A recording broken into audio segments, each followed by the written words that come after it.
दूसरे ODI match में Africa के बच्चों ने पाकिस्तान को भिगो भिगो के मारा है। बच्चे इसलिए कह रहा हूं कि आप देखें कि ना इस टीम में रबाडा था, ना इसमें बवुमा था, ना जेनसन था, ना मार्करम था, ना महाराज था, ना मिलर था, ना स्टब्स था, ना ब्रेविस था, ना नोकिया था, ना कोर्जी था। यानी कि पूरी अफ्रीका की टीम से कोई एक भी प्लेयर नहीं था। बिल्कुल नए प्लेयर उन्होंने भेजे, तीन तीन चार चार प्लेयर ऐसे भेजे जो डेब्यू कर रहे हैं। अफ्रीका की आप कह लें कि सी टीम है, वो पाकिस्तान को बुरी तरह से मारती है, 8 विकेट से शिकस्त देती है, 10 ओवर पहले टारगेट चेस करती है। और यहां पे आज हम 8 बॉलर इस्तेमाल करते हैं, इसके बावजूद विकेट के लिए तरस जाते हैं, लेकिन 2 से ज्यादा विकेट्स हम हासिल नहीं कर पाते। बिल्कुल ना कोई फाइट नजर आई पूरे मैच में, ना कोई एनर्जी और ना कोई प्लान। बिल्कुल वन साइडेड अफ्रीका में मार रहा था और बुरी तरह से मार रहा था। और अफ्रीका मारे भी क्यों ना, हमने बैटिंग में आखिरी जो ओवर था उसमें 22 रन मार के मोमेंटम अपने पास कर लिया था।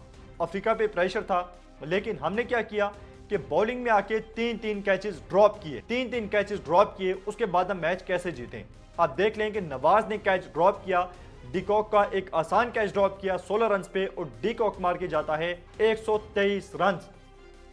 यानी कि 16 रन पे कैच ड्रॉप होता है और डीकॉक मारता है 123 रन। वो अपने कैरियर की 22वीं सेंचुरी करता है। और डीकॉक वो प्लेयर है जो रिटायर होने के बाद वापस आया है। हमारे जो है वो करंट प्लेयर्स हैं, उनसे भी रन नहीं हो रहे, और उनके जो रिटायर्ड प्लेयर्स हैं वो भी आके सेंचुरीज मार रहे हैं। यहाँ पे फेम अशरफ ने उसके बाद कैच ड्रॉप किया डिजोर्जी का कैच ड्रॉप हुआ 26 रन पे, और डिजोर्जी ने रन मारे हैं 76। इसके अलावा प्रिटोरियस का कैच ड्रॉप हुआ नसीम शाह से, जिसने रन मारे हैं, जिसका कैच ड्रॉप हुआ 18 पे और उसने रन मारे हैं 46। तो उसके बाद हम मैच कैसे जीत सकते थे जब डीकॉक 16 से 123 मार जाता है, डिजोर्जी 26 से 76 मार जाता है, प्रिटोरियस 18 से 46 मार जाता है, फिर हम मैच कैसे जीतेंगे। तफसील से बात करते हैं पाकिस्तान की इनिंग से लेके। आप देखें पाकिस्तान की इनिंग को तो 269 का टारगेट दिया, 50 ओवर में फहरजमान 0 पे गए। साइम अयूब ने शानदार इनिंग खेली 53 रन की 66 बॉल पे, जब 22 पे 3 आउट हो गए थे तो जबरदस्त पार्टनरशिप लगाई सलमान अली आगा के साथ मिलके, और 90 रन की ये पार्टनरशिप थी। 22 से वो रन को लेकर गए 116 पे, और वहां भी जाके साइम आउट हुए, लेकिन बाबर आजम आज फिर फेल हुए। 11 रन बना के आउट हुए 13 बॉल पे, 6 रन पे उन्हें आउट करार दिया गया। बाबर ने रिव्यू लिया, बच गए, लेकिन इसके बावजूद फिर कैच देके चलते बने। और बाबर की आखिरी 4 इनिंग्स आप देखें तो 0, 9, 7 और 11 ये ओडीआई इनिंग्स हैं। वो फॉर्मेट है जो बाबर का फेवरेट फॉर्मेट है, और ये एक्सपेक्टेशंस की जाती हैं कि बाबर इस फॉर्मेट में रन करेगा, लेकिन 82 इनिंग्स हो गई हैं, ओवरऑल बाबर की सेंचुरी नहीं आ रही। ओडीआई में 33 इनिंग हो गई हैं, बाबर की सेंचुरी नहीं आ रही। क्राउड हर मैच में आता है, स्टेडियम फुल होता है, बाबर बाबर के नारे लगते हैं, स्टेडियम से क्राउड चला जाता है बाबर के आउट होने पे, और बाबरिस्तान कहा जाता है स्टेडियम को, मैदान को, लेकिन इसके बावजूद बाबर रन नहीं बनाता और फैंस को बार बार मायूस करता है। आज भी बाबर सिर्फ 11 रन बना के आउट हुआ है। उसके बाद रिजवान 4 बॉल पे 4 रन बनाने के बाद आउट हुए, लेकिन रिजवान ने पिछले मैच में अच्छी इनिंग खेली थी, और ओवरऑल भी आप देखें रिजवान का रिकॉर्ड ओडीआई में बड़ा शानदार है पिछले काफी अरसे से। तो रिजवान पे कुछ ज्यादा बात नहीं करेंगे, लेकिन बात करनी है हुसैन तलत पे, क्योंकि जब सलमान अली आगा ने शुरू में इतनी बॉलें डॉट खेल ली थी, साइम के साथ पार्टनरशिप लगी, और उसके बाद 90 रन की पार्टनरशिप आने के बाद जब क्रीज पे आते हैं हुसैन तलत, तो 20 बॉल पे 10 रन की इनिंग खेलते हैं। तो फिर क्या फायदा उस इतनी लंबी पार्टनरशिप का जब आपने 50 के स्ट्राइक रेट के साथ बैटिंग करनी है और प्रेशर फिर से टीम पर ही डालना है। हुसैन तलत को मेरे ख्याल में सोचना पड़ेगा, और पाकिस्तान की टीम मैनेजमेंट को भी देखना पड़ेगा कि इस नंबर पे हम इसे खिला रहे हैं, क्या इस नंबर पे जगह बनती है हुसैन तलत की? हमारे ख्याल में बिल्कुल नहीं बनती। हुसैन तलत 10 रन, इसके अलावा सलमान अली आगा ने पिछले मैच में भी 50 की, आज भी की 69 रन 106 बॉल पे। फहीम अशरफ ने बड़ी शानदार इनिंग खेली, क्विक रन बनाए 28 रन 18 बॉल पे, जिसमें 2 चौके और 2 छक्के शामिल थे। उसके बाद शाहीन अफरीदी 1 रन 2 बॉल पे, वसीम जूनियर 12 रन 9 बॉल पे, और नसीम शाह ने 1 बॉल खेली है जिसपे उन्होंने छक्का लगाया है। शानदार बैटिंग की मोहम्मद नवाज ने 59 बॉल पे 59 रन की इनिंग खेली, जिसमें 4 छक्के 3 चौके शामिल थे, 100 का स्ट्राइक रेट था, और पाकिस्तान को इस रिस्पेक्टेबल एक फाइटिंग टोटल तक पहुंचाने में नवाज का बहुत बड़ा किरदार था। और नवाज ने कैच ड्रॉप किया, मैच हराने में भी अपना जो किरदार है वो निभाया। लेकिन बैटिंग में जो आज नवाज ने बैटिंग की है बहुत शानदार। जिस तरह से नवाज छक्के लगा रहे हैं, जिस तरह से स्ट्राइक रोटेट कर रहे हैं, जिस तरह से प्रेशर को अपने ऊपर से और टीम के ऊपर से उतारता है, दिन ब दिन रिजवान की बैटिंग में इंप्रूवमेंट आ रही है।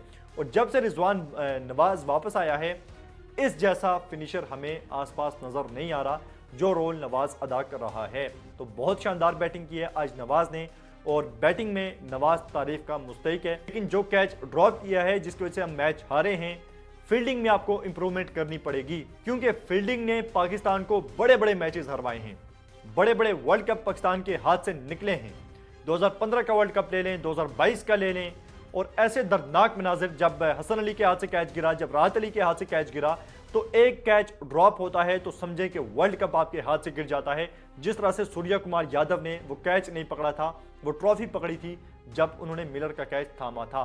तो फील्डिंग में आपको इंप्रूव करनी पड़ेगी, जाहिर सी बात है। आप कहते हैं कि मैं बैटिंग पे मेहनत कर रहा हूं, तो फील्डिंग में भी आप ही ने मेहनत करनी है। उसके बाद पाकिस्तान की बॉलिंग पे आप आ जाएं, तो जिस तरह से आज बॉलर्स की धुलाई हुई है, शाहीन ने पहले 2 ओवर शानदार डाले, लेकिन उसके बाद बिल्कुल कोई समझ नहीं आई शाहीन को कि उसके साथ क्या हो रहा है। 7 ओवर 41 रन, कोई विकेट नहीं है। नसीम शाह की धुलाई शुरू से ही हुई है, 6 over 34 run. Waseem junior 8 over 48 run, economy है 6 की, 1 विकेट लिए। लेकिन वसीम जूनियर में कहूंगा कि आज पाकिस्तानियों के लिए जो खुशाइन चीज थी, जो देखने लायक चीज थी, वो वसीम जूनियर की बॉलिंग ही थी। इसके अलावा पाकिस्तान के पास बॉलिंग में देखने के लिए कुछ भी नहीं था। वसीम जूनियर ने जिस जबरदस्त अंदाज में बॉलिंग की, जिस पेस के साथ बॉलिंग की, जिस लाइन लेंथ के साथ बॉलिंग की, वसीम जूनियर के पहले ओवर में कैच ड्रॉप हुआ डिकॉक का, और वो कैच ड्रॉप ना होता तो पहले ओवर में विकेट मिल जाती। उसके बाद वसीम जूनियर ने जो है वो आउट किया प्रिटोरियस को, लेकिन साथ ही वसीम जूनियर की एक और बॉल पे एज निकला, स्लिप से होता हुआ निकल गया, लेकिन कप्तान साहब ने स्लिप नहीं ली हुई थी। और वसीम जूनियर ने आज जिस पेस के साथ बॉलिंग की है, लगातार 145 क्लिक कर रहे थे, 147 की पेस पे भी उनकी बॉल गई है। और अफ्रीका के बल्लेबाजों को अगर किसी ने परेशान किया है तो वो वसीम जूनियर ही है। वसीम जूनियर के बारे में हम देख रहे हैं कि पिछले 2 साल से उसे बेंच पे बिठाया हुआ था, कोई मैचेस नहीं दिए जा रहे थे। चैंपियन ट्रॉफी गुजर गई, एशिया कप गुजर गया, सीरीज पे सीरीज गुजर गई, ट्राई सीरीज गुजर गई, सब कुछ गुजर गया, बायलैटरल सीरीज गुजर गई, लेकिन वसीम जूनियर को चांस नहीं दिया गया। और हम हर मैच में ये बात कर रहे थे कि वसीम जूनियर को कब चांस दिया जाएगा। बेशक आपको बोर्ड पे जो है ये रन आज लगे हैं, ज्यादा नजर आएंगे, 8 ओवर में 48, लेकिन जिस तरह से वसीम जूनियर ने अफ्रीका के बल्लेबाजों को परेशान किया है, अगर उनकी बॉलिंग पे कैच ना छूटते, अगर दूसरे बॉलर उनका साथ देते, तो शायद पाकिस्तान ये मैच जीत सकता था वसीम जूनियर की बॉलिंग की वजह से। फिर उसके बाद सलमान अली आगा ने 3 ओवर में 24 रन दिए हैं, फहीम अशरफ ने 6 ओवर में 40 रन, 1 विकेट, मोहम्मद नवाज ने 4 ओवर में 37 रन, कोई विकेट नहीं है, हुसैन तलत 3 ओवर 21 रन।